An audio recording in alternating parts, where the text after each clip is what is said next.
नमस्कार, जोहार। मेरा नाम है दशरथ प्रधान और आप देखना शुरू कर चुके हैं छोड़ा नागपुर लाइव। सुबह की 5 बजे की स्पेशल बुलेटिन में आपका बहुत बहुत स्वागत है। तो चलिए जानते हैं झारखंड की 25 बड़ी खबरों को फटाफट।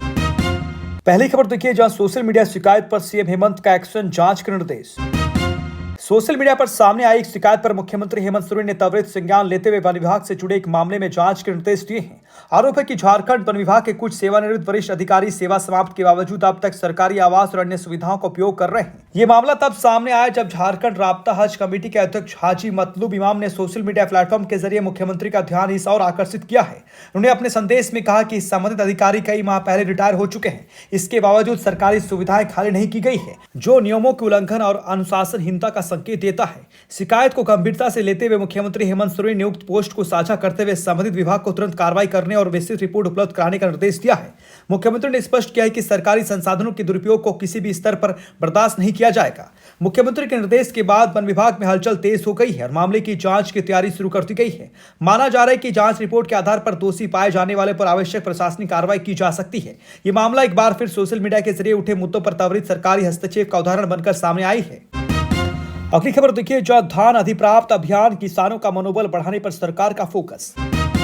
झारखंड सरकार ने खरीफ विपणन मौसम 2025-26 के तहत राज्यव्यापी धान अधिप्राप्ति अभियान 15 दिसंबर 2025 से शुरू करने का फैसला लिया है। मुख्यमंत्री हेमंत सोरेन के नेतृत्व में शुरू हो रहा यह अभियान किसानों के हितों को केंद्र में रखकर तैयार किया गया है, जिसमें समय पर और एकमुश्त भुगतान का भरोसा दिया गया है। इस अभियान को सफल बनाने में स्वास्थ्य, खाद्य आपूर्ति एवं आपदा प्रबंधन मंत्री डॉक्टर इरफान अंसारी सक्रिय भूमिका निभा रहे हैं। वे स्वयं मंत्रियों, सांसदों और विधायकों से संपर्क कर धान अधिप्राप्ति केंद्र पर आयोजित कार्यक्रम में भागीदारी का आग्रह कर रहे हैं। मंत्री का कहना है कि किसानों का मनोबल बढ़ाना सरकार की सर्वोच्च प्राथमिकता है। यदि कोई जनप्रतिनिधि कार्यक्रम में प्रत्यक्ष रूप से शामिल नहीं हो पाता है तो वो ऑनलाइन माध्यम से किसानों को संबोधित कर सकता है। डॉक्टर अंसारी ने सभी जिलों के आपूर्ति पदाधिकारियों को निर्देश दिए हैं कि वे स्थानीय जनप्रतिनिधियों के साथ समन्वय स्थापित कर केंद्रों पर कार्यक्रम का विधिवत शुभारंभ सुनिश्चित करें। उन्होंने बताया कि इस वर्ष अच्छी फसल हुई है और किसानों को धान बिक्री पर बोनस सहित 2450 रुपए प्रति क्विंटल का एकमुश्त भुगतान मिलेगा। राज्य भर में 783 धान अधिप्राप्त केंद्र बनाए गए हैं। सरकार का लक्ष्य है कि अभियान किसानों के लिए भरोसा और मजबूती का प्रतीक बने। अगली खबर देखिए, सारंडा जंगल में दोहरे आईडी विस्फोट, 2 कोबरा जवान घायल। पश्चिमी सिंहभूम जिले के सारंडा जंगल में नक्सल विरोध अभियान के दौरान रविवार शाम उस समय अफरा तफरी मच गई जब नक्सलियों द्वारा बिछाए गए आईडी में क्रमवार 2 विस्फोट हो गए। इस घटना में सीआरपीएफ की कोबरा बटालियन के 2 जवान गंभीर रूप से घायल हो गए। घायलों को तत्काल प्राथमिक उपचार देने के बाद हेलीकॉप्टर से रांची लाया गया, जहां उनका इलाज जारी है। घटना छोटा नागरा थाना क्षेत्र के बलीबा गाँव के पास घने जंगल में हुई है। सुरक्षा बल इलाके में सर्च ऑपरेशन चला रहे थे, तभी रास्ते में पहले से लगाए गए आईडी में विस्फोट हुआ। विस्फोट की चपेट में आने से 209 कोबरा बटालियन के हेड कांस्टेबल अलग दास और नारायण घायल हो गए। पुलिस अधीक्षक अमित रेणु ने बताया कि सर्च ऑपरेशन के दौरान यह घटना हुई है। उन्होंने कहा कि पूरे क्षेत्र में सतर्कता बढ़ा दी गई है और अभियान लगातार जारी है।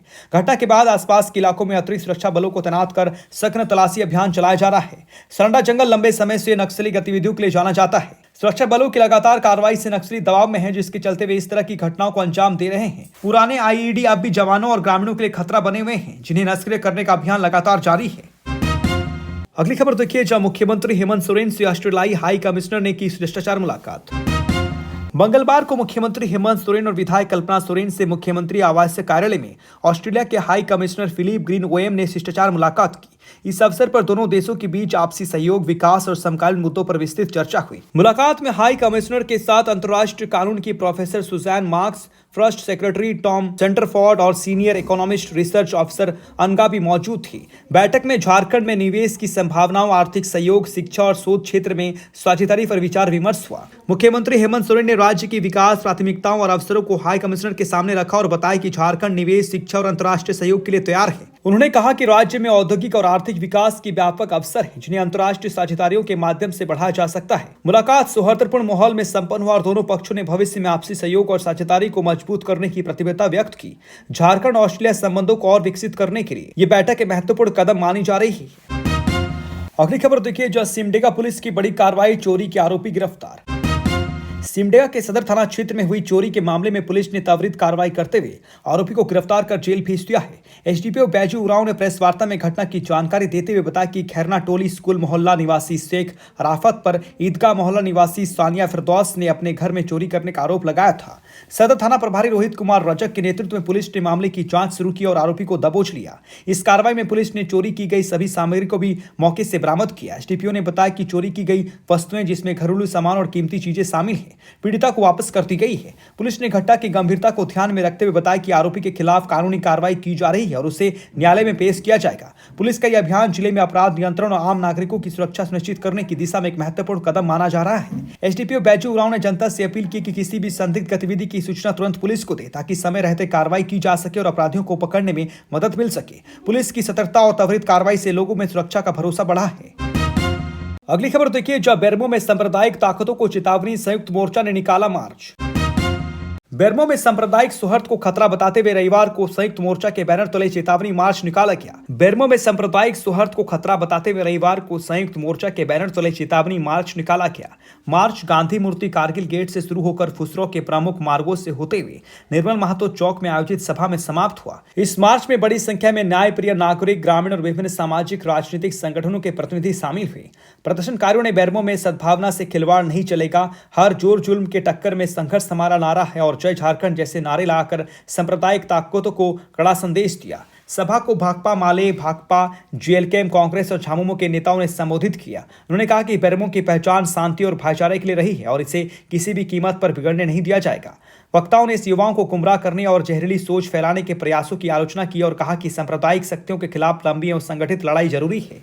सभा की अध्यक्षता भाकपा नेता सुजीत घोष ने की, संचालन छात्र नेता राज केवट ने किया और धन्यवाद ज्ञापन झामुमो चलकरी सचिव मोइन अंसारी ने प्रस्तुत किया। इस अवसर पर कई राजनीतिक और सामाजिक नेता उपस्थित रहे, जिनमें विस्थापित नेता काशीनाथ केवट, माले नेता भुवनेश्वर केवट, जेएलकेएम नेता परवेज आलम, कांग्रेस नेता अशोक मंडल और अन्य शामिल थे। अगली खबर देखिए, जहां साहेबगंज में 40 सांपों का सुरक्षित पुनर्वास, वन विभाग ने दिखाई सतर्कता। साहेबगंज वन विभाग की देखरेख में कुल 40 सांपों को सुरक्षित रूप से आबादी से दूर जंगलों में छोड़ा गया। ये कार्य प्रशिक्षित स्नेक रेस्क्यूअर जितेंद्र हजारी के सहयोग से मानक सुरक्षा प्रक्रियाओं के तहत सफलतापूर्वक संपन्न हुआ। रेस्क्यू किए गए सांप विभिन्न क्षेत्रों से सुरक्षित रूप से लाए गए थे। इनमें कुल 8 प्रजातियां शामिल थी, जिनमें विसेला और अविसेला दोनों प्रकार के सांप मौजूद थे। कुल सांपों में 15 गेहूमन, 12 रसल वाइपर, 2 धामण, 6 सैकड़ों, 4 सगुआ, 1 डोरवा और 1 बैंडेड रेसर और 1 ट्रिकेट स्नेक शामिल थे। सभी सांपों को सुरक्षित कंटेनरों में रखकर उनके प्राकृतिक आवास के अनुकूल क्षेत्रों में छोड़ा गया ताकि मानव वन्य जीव संघर्ष से बचाव किया जा सके। वन विभाग ने यह सुनिश्चित किया कि पुनर्वास प्रक्रिया पूरी तरह सुरक्षित और व्यवस्थित हो। विभाग ने आम नागरिकों से अपील की है कि यदि किसी स्थान पर सांप दिखाई दे तो घबराएं नहीं और तुरंत वन विभाग या प्रशिक्षित स्नेक रेस्क्यूअर को सूचना दे। इस तरह की सतर्कता से मानव और वन्य जीवों के बीच संघर्ष को रोका जा सकता है। साहिबगंज में इस पहल से वन्य जीव संरक्षण के प्रति जागरूकता बढ़ाने और स्थानीय समुदाय में सुरक्षा की भावना मजबूत करने में मदद मिलेगी। अगली खबर देखिए, जहां चाईबासा पुलिस ने डकैती और लूट का किया पर्दाफाश, 3 आरोपी गिरफ्तार। चाईबासा पुलिस को देर रात बड़ी सफलता मिली है। डकैती, फायरिंग और लूट की घटनाओं में शामिल 3 अपराधियों को गिरफ्तार कर न्यायिक हिरासत में भेज दिया गया है। गिरफ्तारी के दौरान पुलिस ने आरोपियों के पास से 2 हथियार और जिंदा कारतूस बरामद किए हैं। गिरफ्तार बदमाशों में चक्रधरपुर के टोकलो थाना क्षेत्र के तिलोपत गांव निवासी सरोज बोत्रा, आराहागा गांव निवासी श्यामलाल केराई और सिकंदर केराई शामिल है। जानकारी मिली कि कुछ संदिग्ध हथियार के साथ ऑल्टो कार से चक्रधरपुर से चाईबासा की ओर जा रहे थे। एसपी की सूचना के आधार पर पुलिस टीम अलर्ट हुई और सारता गांव के पास संदिग्ध कार को रोककर तलाशी ली गई। इस कार्रवाई में चक्रधरपुर एसडीपीओ बहामन टूटी के नेतृत्व में विशेष छापेमारी टीम का गठन किया गया था।